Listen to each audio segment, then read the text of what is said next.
আৰক্ষীত আবেদন কৰা ল'ৰা ছোৱালীসকলে মোক সুধি থাকে যে দাদা মামা পুলিচৰ ফিজিকেল ইণ্টাৰভিউ কেতিয়াৰ পৰা আৰম্ভ হ'ব। আমি অসম পুলিচত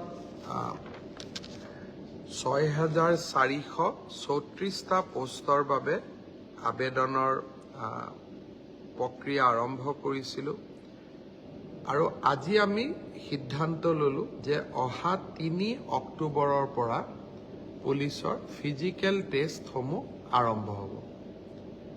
গতিকে মই সকলোকে অনুৰোধ কৰিম যে বানপানীৰ যেতিয়াই পানী শুকাব আমাৰ খেলপথাৰসমূহ মুকলি হ'ব, আমি দৌৰা প্ৰেক্টিচ আৰম্ভ কৰিব লাগে, কাৰণ 3 অক্টোবৰৰ পৰা অসম আৰক্ষীৰ ফিজিকেল টেষ্ট আৰম্ভ হ'ব।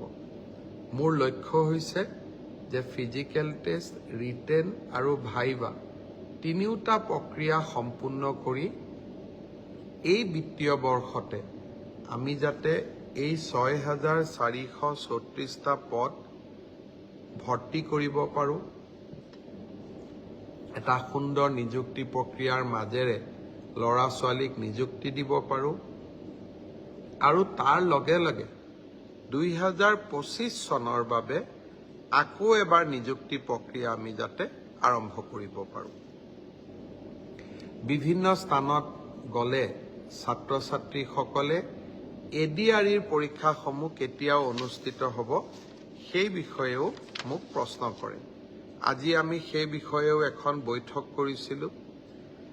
ADREৰ আসাম ডিৰেক্ট ৰিক্ৰুটমেণ্ট এক্সামিনেশ্যন, যাক আমি চমুকৈ ADRE বুলি কওঁ, ADREৰ গ্ৰেড 3 পোষ্টসমূহৰ পৰীক্ষা 15, 22 আৰু 29 ছেপ্টেম্বৰত অনুষ্ঠিত হ'ব।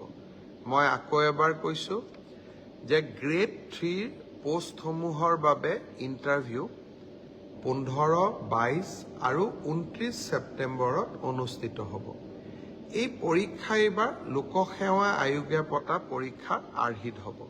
প্ৰথমতে প্ৰিলিমিনাৰী পৰীক্ষা হ'ব, তাৰ পিছত মেইনছ হ'ব আৰু মেইনছৰ পিছত আমি ভাইভা প্ৰক্ৰিয়াৰ মাজেৰে আমি সমগ্ৰ ইণ্টাৰভিউ প্ৰক্ৰিয়াটো সমাপ্ত কৰিম।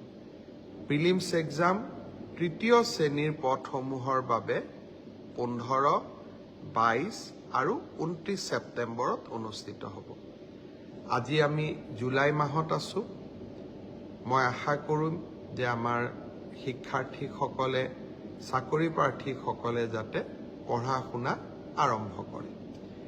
ঠিক সেইধৰণে 4ৰ্থ শ্ৰেণীৰ বাবেও আমি একেটাই ব্যৱস্থা হাতত ল'ম। প্ৰথমতে প্ৰিলিমছ, তাৰপিছত মেইনছ আৰু তাৰপিছত ভাইভা ভচি। গ্ৰেড 4 বা 4ৰ্থ শ্ৰেণীৰ পদৰো প্ৰিলিমছ 20 আৰু 27 অক্টোবৰত অনুষ্ঠিত হ'ব। আমাৰ গ্ৰেড 3ত প্ৰায় 7,500 পোষ্ট আছে আৰু গ্ৰেড 4ত প্ৰায় 4,500 বা আৰু অলপ 100-200 বেছি, ইমানখিনি আমাৰ পোষ্ট খালী হৈ আছে। এটা স্বচ্ছ নিযুক্তি প্ৰক্ৰিয়াৰ মাজেৰে আমি এই পদখিনি পূৰণ কৰিম।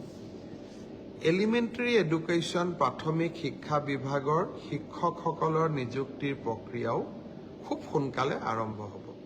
অৱশ্যে ছেকেণ্ডাৰী এডুকেশ্যনত আমাৰ অকণমান সময় লাগিব, কাৰণ প্ৰথমবাৰৰ বাবে অসমত আমি গ্ৰেজুৱেট টিচাৰ মেথছ বুলি এটা নতুন পদ সৃষ্টি কৰিব খুজিছোঁ। আমাৰ স্কুলবিলাকত, হাইস্কুলবিলাকত ইমান দিনে গ্ৰেজুৱেট টিচাৰ ছায়েন্স আছিলে, মেথছৰ বাবে সুকীয়া শিক্ষক নাছিলে। যোৱা কালি শিক্ষা বিভাগৰ লগত মই বহুত দেৰি বহিছিলোঁ আৰু আমি এটা সিদ্ধান্ত লৈছোঁ যে আমাৰ হাইস্কুলবিলাকত গ্ৰেজুৱেট টিচাৰ মেথছ বুলি এটা সুকীয়া পদ হ'ব লাগে, যাতে